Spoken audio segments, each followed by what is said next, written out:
Why do people think that books that deal with taboo subjects are the same as promoting these subjects as values? Hello guys and welcome to I Love Reading, a channel about interesting book-related subreddit topics.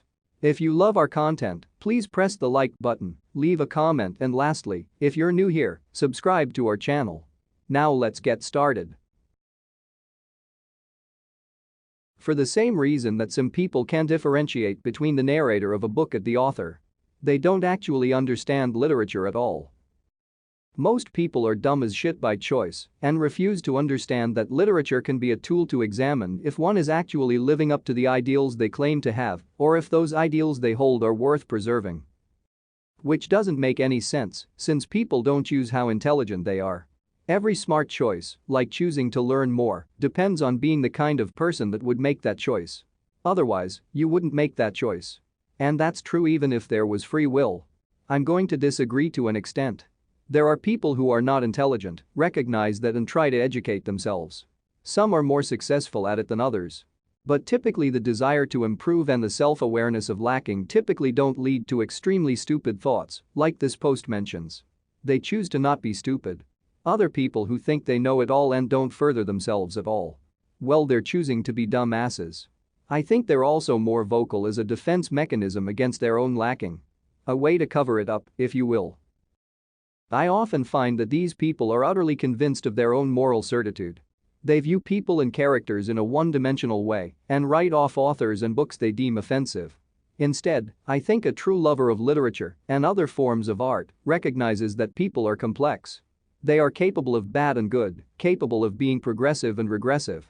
People's beliefs and behaviors are shaped by a complicated and sometimes sad, sometimes inspiring set of life experiences, for better or for worse.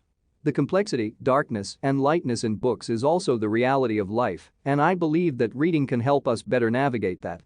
Books have such great potential as lessons in morality and empathy, and it honestly makes me a little sad to think that people can be so dismissive of that. For the same reason they teach abstinence only, they operate on the assumption that if you don't talk about something, you'll never learn about it, and if you never learn about it, then you won't do it. And conversely, if you talk about it, then you're automatically encouraging people to do it because otherwise you'd not want anyone to know about it. Not that it has any basis in reality. They're afraid of having their worldviews challenged. Is that a question or a statement? Are you saying it's stupid that people do that? Who here agrees? Or are you really asking the question why?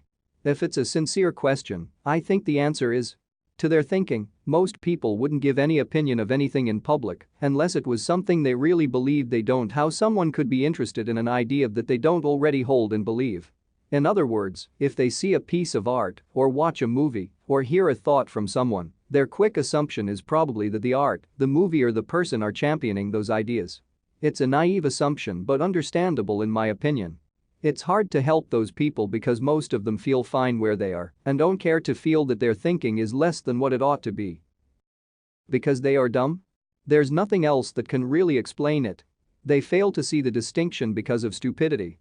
Nuance is lost on them. This made me chuckle out loud. I try to not be judgmental, but have to admit that I definitely think less of people when they fail to see the nuance. Like, wow, how can you be so dense? It surprises me how much I encounter this, even among people who are ostensibly smart. So to carry this reasoning to its logical conclusion, Silence of the Lambs is a primer on how to be a serial killer. Because critical thinking isn't taught in US schools and English classes have been dumbed down to scary levels, no, you shouldn't be assigned the latest John Green to analyze like it's timeless literature.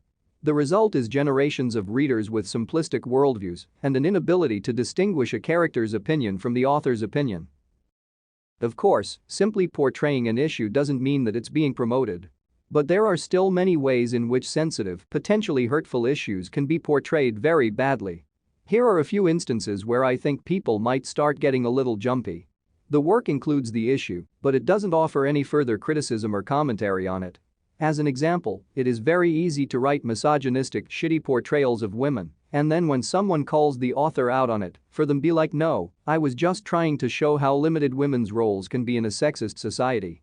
If that is their intention, then they should A. have something to say about sexism other than it exists, B. consider portraying the issue from the point of view of a woman, Or C. Show that women are complex, complete humans who make the best of their constraints. If they don't do any of these three things, then it's more likely that the undertones of misogyny in their work is indicative of the author's biases, as opposed to them trying to comment on misogyny. This is TV, but I think that early seasons of Game of Thrones provide a really positive example of a work that portrays misogyny, but also the creativity of interesting women who operate within that misogynistic system. For a negative example, see later seasons of Game of Thrones, in which the North is weirdly xenophobic towards Daenerys and her armies, but the narrative never pushes them to confront or question their beliefs. Instead, it actually validates their xenophobia. The work fails to center or empower the person who is suffering. If you belong to the group that's being represented by inclusion of this issue, then you probably don't often see representations of yourself in fiction.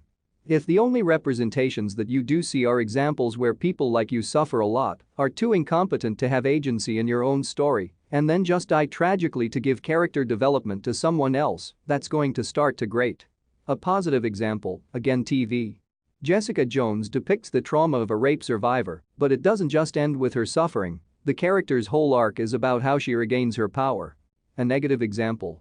The depiction of the Sparrow's homophobia in Game of Thrones, which features one single gay character whose only role is to be imprisoned and then killed. The work portrays the issue as something that is the fault of the characters that experience it, as opposed to being some kind of societal injustice. Alternatively, the work portrays the issue but explores it through stereotypes that are known to be harmful and inaccurate. This happens a lot when people who have not actually experienced that thing try to write about that thing and lecture the people who actually have experienced that thing in the process. The issue is included with a sort of both sides kind of tone. As a non-fiction example, it's always frustrating when climate change is presented with, maybe it's real, maybe it isn't kind of coverage, because literally 98% of scientists think it's real. There isn't a debate, and when it is portrayed as being a debate, that's disingenuous at best. Another negative example of both sides-ing is the movie Zootopia, in which racism is explored through the metaphor of an animal society discriminating against predator animals because they're scary. This example is bad because there is a rational reason for prey to be scared of predators, whereas the whole point of racism in real life is that it's irrational, and there is no other side has a point argument that's analogous to the prey being afraid of predators. Too long, didn't read. Portraying sensitive issues is hard. It's possible to do it well, but also possible to do it badly, and I think that's where people start getting angry. There you have it, interesting comments by Reddit users on why do people think that books that deal with taboo subjects are the same as promoting these subjects as values. Note: books talked about in the video can be accessed through the link on the description below. Thank you for watching till the end. If you loved the video, don't forget to press the like button and also subscribe to I Love Reading. See you on the next video.